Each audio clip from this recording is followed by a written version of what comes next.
October 10th, 2023. Roll call, please. Mr. Booth? Mrs. Marks? Here. Mrs. Bethea? Here. Mr. Schmidt? Mr. Zimmerman? Here. Mrs. Havikhorst? Mr. Bosch? Here. 4 present. We have the approval of minutes from the public hearing of September 18th, 2023, and the regular board meeting of September 18th, 2023. Are there any additions or corrections to either set of minutes? Is there a motion to approve? So moved. Second. All those in favor? Aye. Opposed? Motion carries. We have future dates. Real quick, I'd like to appoint Ron Zimmerman as the secretary for the evening, please. I would ask for him to supply Dean's. Is there a second? Second. All those in favor? Aye. Aye. Motion carries. Future dates. Yes, we have a couple of dates that I want all of our families to be aware. On October 20th, which is a Friday, we have an Institute Day. I'll talk in a little more detail about what we have planned for that day later. And then also on Halloween Day, October 31st, that is an early dismissal day. So students will be dismissed midday, and staff will be in teacher workshops in the afternoon. Fall orchestra concert at James Hart on November 2nd. And then we have our Veterans Day celebration on Friday, November 10th, where we bring in veterans from the community, local BFWs, etc. We do a nice program for them in the morning, and then that also is an early release day. So an Institute Day, 2 early release days coming up. Please be sure to look at the calendar. But we are very excited about the Veterans Day celebration. Thank you. We have a presentation. Yes, Goodspeed. Do we have anybody here? Yeah, well, you are the presentation. Take this mask off. I've been fighting a cold, so yeah, we're very excited to recognize and publicly thank Goodspeed Cycles for their support of Homewood School District 153. And this goes back a few years now. We had glider bikes that were brought to us through Goodspeed program, meant to introduce our youngest learners to the joy of riding bicycles. And so they provided us with a set of bicycles as well as helmets so that our earliest kids, our kindergarten students, can literally learn how to ride a bike. And so it's awfully fun to go over to Willow and see them scooting around the gymnasium, and Jody Klein, one of our PE teachers, has done a fabulous job. And so that was 2 years ago, and big thanks. It's been very, very popular.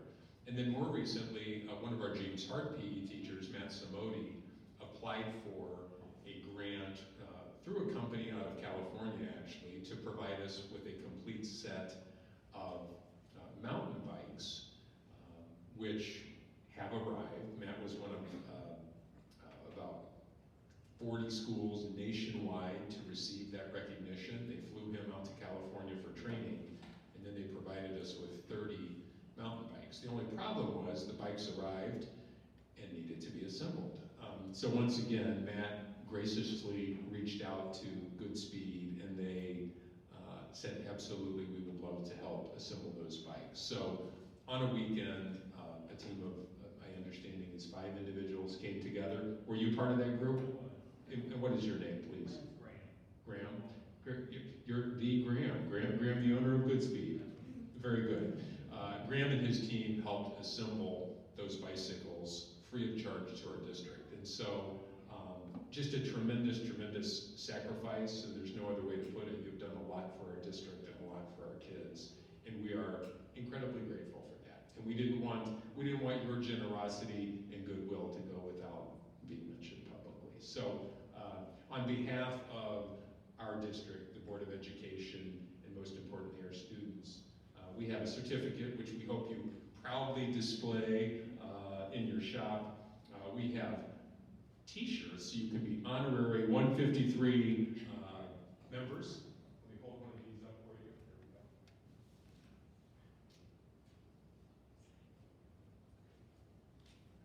So I have a shirt for each of you who helped with that. That's our 153 logo, and then on the back, one of the things we live by here, every student, every day. And so we're proud to award you with these shirts.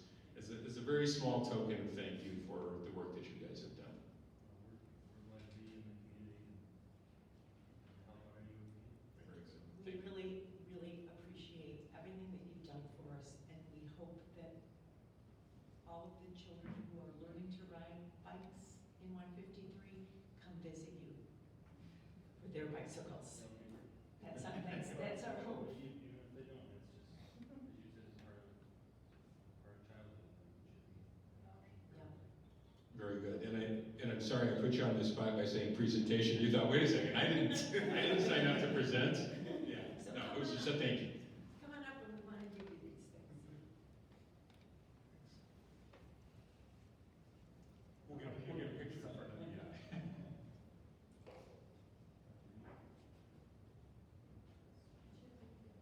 Yeah, we'll hold the shirt up here, so.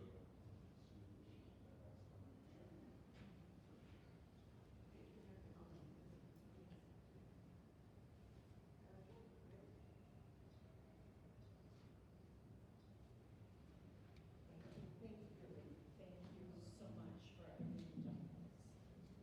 Very, very appreciated. Well, And also, you mentioned spine, that, yeah, off the record, but we can suggest all day, if there's something you want to implement.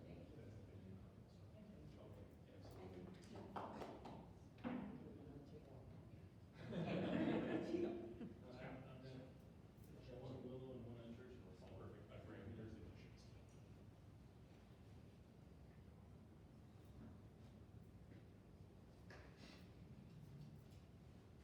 Okay, moving on to audience participation. Is there anyone in the audience who has come to address the board on any items that are not on tonight's agenda? Come on up.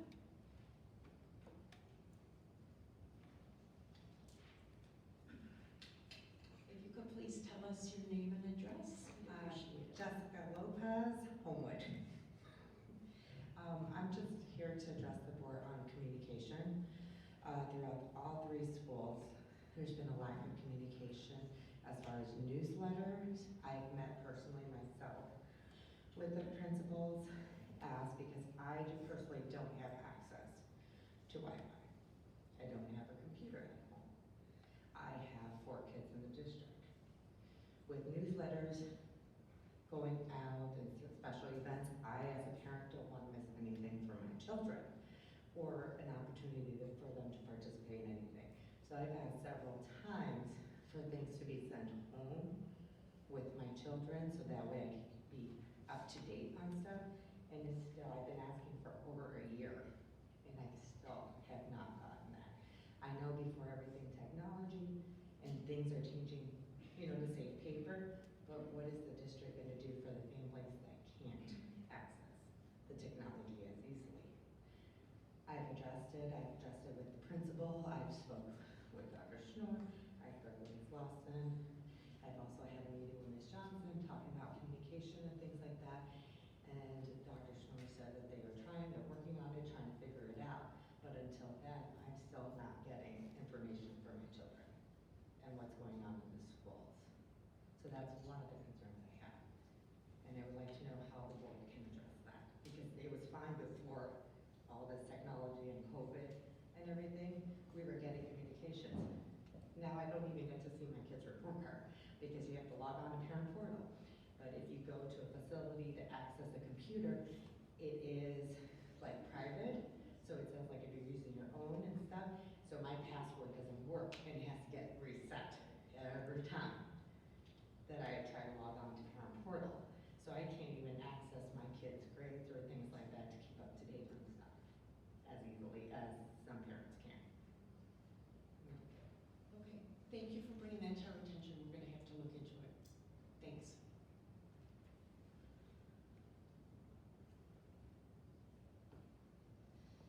Anyone else in the audience come to address the board on any items that are not on tonight's agenda? Okay. Any responses to questions raised at previous meetings? Alrighty. And any board members have any reports? Alright, superintendent's report. Yes, I'll take my mask off to speak. fall sports at James Hart are now successfully completed. Hard to believe it's already mid-October. Our baseball team, regional champions, they lost a tough game in the sectional to Hickory Creek, who advanced to state. Cross country ended just this past weekend, Ms. Johnson, is that right? And again, we did not have any runners advance to state, but a great group of kids. I got to watch them jogging around the building every day outside my office. Tomorrow night, I'd like to mention PMA has a fundraiser at Mod Pizza.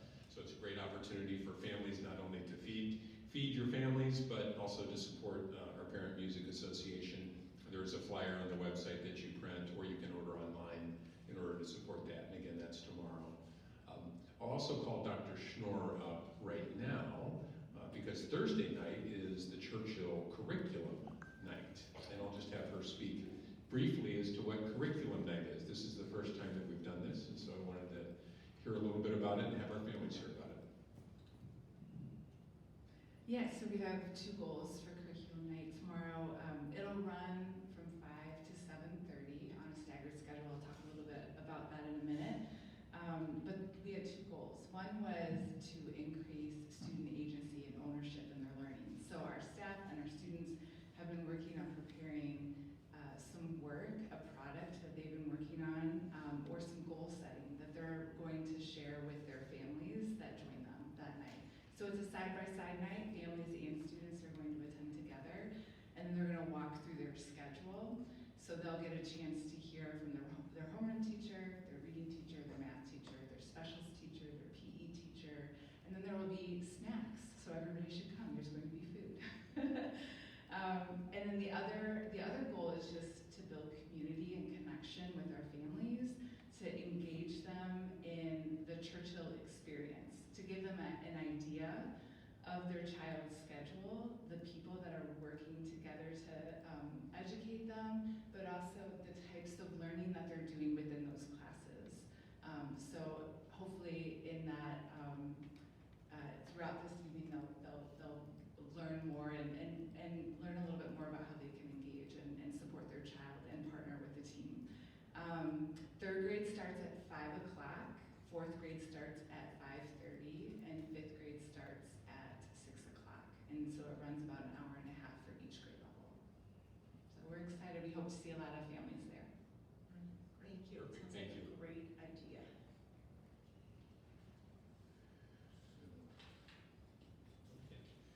There's one other item that I wanted to talk about for my superintendent's report, and that is this past week, literally this past week, we finally received from Cook County the referendum results in terms of actual dollars. So if you recall, this goes back to November of 22, November 8th, we had a question on the ballot asking our community members to support a referendum, which at the time, based on the 2020 numbers, which is what we had available to us, would have increased our $4.40 limiting rate by $1.20. And that was expected to generate in excess of $4 million additional revenue dollars as a result. From the beginning, we talked about the referendum goals as being threefold. First, to eliminate our structural deficit. So we have, for years, not been able to generate enough revenue from the state and through local property taxes to basically support the functions that we deem to be essential. So we wanted to be able to provide a revenue stream to be able to pay for staffing and the other costs that we expend on an annual basis. Number 2 was we wanted to build up our savings account, what we talk about in education terms as our fund balance. And so over time, those balances had been diminishing, and so our goal is to replenish them. And then our 3rd goal was to be able to address some of our capital needs. You know, we have aging facilities here in all 3 of our buildings, and our desire was to be able to address some of those things on a longer-term basis, so these buildings will be sustainable and viable for the community for decades to come. All that said, through a very unfortunate set of what I would call 2 circumstances, we did not receive the revenue that we expected. So again, going back to my initial statement, we expected an increase of $4.1 million. The actual number is closer to 2.1, which is roughly half of what we anticipated. And to put it mildly, this is incredibly disappointing, frustrating. I don't know, you pick your adjective. It is incredibly disheartening. And I'm going to attribute it to two things. From the time the board approved that ballot question to today, EAVs, the equalized assessed value of property in our district, has decreased 10%. I was talking to Rob Grossi, who is the Bloom Township Treasurer. He said in his entire tenure, and he's been in that position many, many years, we have never seen a decrease in EAV to the extent that we just experienced the last 2 years. So unexpectedly, what was, when we passed this ballot question, a $348 million EAV, today is 317. So that value is part of the equation used to determine the new revenues that we receive. And again, historically unprecedented hit on the EAV. The other thing is, because of the way the legislation is written, the board had to phrase the question in terms of how much of a rate increase we are asking the community to approve, as opposed to being able to say, this is the revenue dollars that we want. So if our goal was to increase our revenues by $4 million, it would have been nice if we had the ability to write the ballot question to say just that. We need $4 million of additional revenue. But the law says you have to mention it or list it as a rate increase. And so because of that, the rate increase was put on an EAV value that has since changed. That's kind of the easiest way to explain what has happened to us. But again, it is all incredibly disappointing and frustrating. Make no mistake, we have $2.1 million of additional revenue that we did not prior to the referendum. So in terms of that, this is good news. We have more referendum dollars, more dollars as a result of the referendum. However, it is not close to what we anticipated. And that's the fiscal reality that once again, our board, myself, our administrative team are going to have to face as we look at our existing budget, which was just approved last month, of course, but more importantly, as we start to plan for the future, what does this mean in terms of our 3 stated goals? Again, of addressing the deficits that we run each year to provide for high levels of staffing. Number 2, to build up our cash reserves. And number 3, to address our physical plant, our facilities. And so I wanted to share this information. There'll be more coming from us as we're able to kind of sift through, but literally last week that report arrived. I shared that with the board through email and now publicly sharing this information, but it is disappointing to say the least. And we will move forward and we'll make great decisions on behalf of kids to the best of our ability, but certainly not the revenue that we expected. So, I think that everyone can imagine how, quite frankly, angry every board member was when we learned about this. That both the county and the state would be so irresponsible as to put an excellent district into this position, and a district whose community has said, we want to pay for quality schools. And through a perfect storm between the state and the county, our kids are we're going to have to make choices that we, as a board, didn't want to make, and as a community didn't want to make. And I'm just beside myself over this situation that we've been put into. We worked so hard. We worked so hard to get this right. And through decisions made by the state and the county, here we are trying to figure it out again. So that's what I'm going to say now. Rest assured, we are going to do what we can to plow through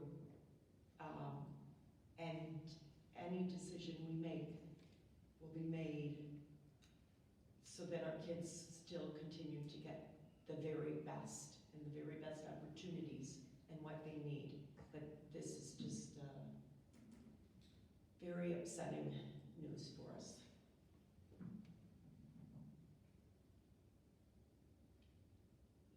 Yeah, I mean, I can't agree more with Shelley or Scott. I mean, when I read that last week, I was incredibly disappointed because, you know, we had some plans that we were interested in pursuing, and this obviously limits our plans in terms of what we can do for the community and for students and so on. And I mean, I think, you know, like Shelley said, it was a perfect storm, you know, due to decisions that were made by the county and the state of Illinois. So now we need to, we'll figure it out.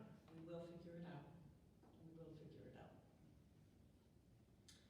Okay, let's move on to our consent agenda. Can I ask something about that? Yes, go ahead. I know in previous meetings, like I mentioned about like our mayor and things like that, like we have good food that gives back to our school, Mhm. gives back to our community. There has to be something. You know, the community members have spoken already. We voted on the referendum. Now, of course, here's the state, you know, cutting it in half again. What else can we do as a community, as a parent too? I mean, I appreciate your question, and it's something that we ask and ask and ask. We will let you know if we can come up with something. You know, as we spoke about during the referendum, some of the things that you would think would help the schools don't. We work against the TIFs. I know, and that's. The casino will bring nothing to us. Yep. But that's maybe something that community members, I don't know, like the board thinks on themselves, like how can we help? Exactly. And because you know what, that's our mayor. You know what I mean? This is our school district. This Mhm. school represents Homewood. So there has to be something. I mean, people rally together for the no trucks and all this stuff. We gotta be able to do something. We are going to look at every possibility.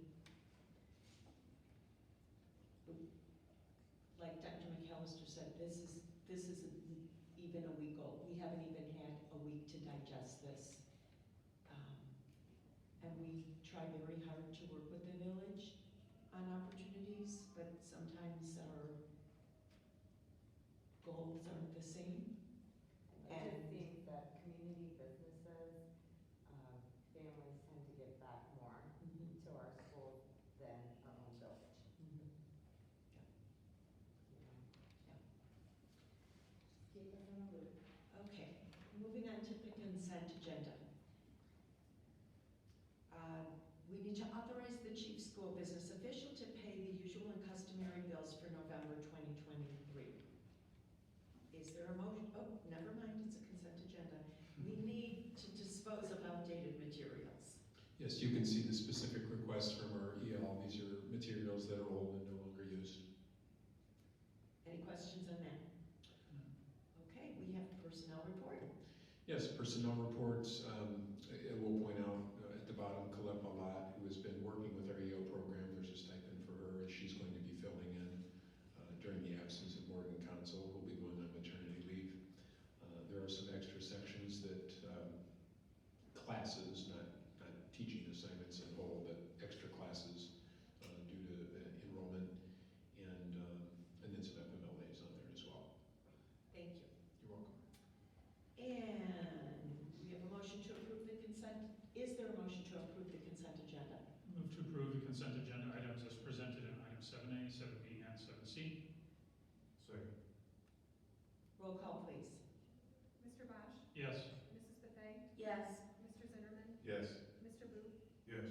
Mrs. Marks? Yes. All ayes. Motion carries. We have action agenda items tonight. The second payment of September 2023 bills and the first payment of October 2023 bills. Any questions on the bills? No. Is there a motion? Moved upon the recommendation of the chief business school official that the Board of Education authorize the second payment of September 2023 bills and the first payment of October 2023 bills in the amount not to exceed $2,457,587.37. Second.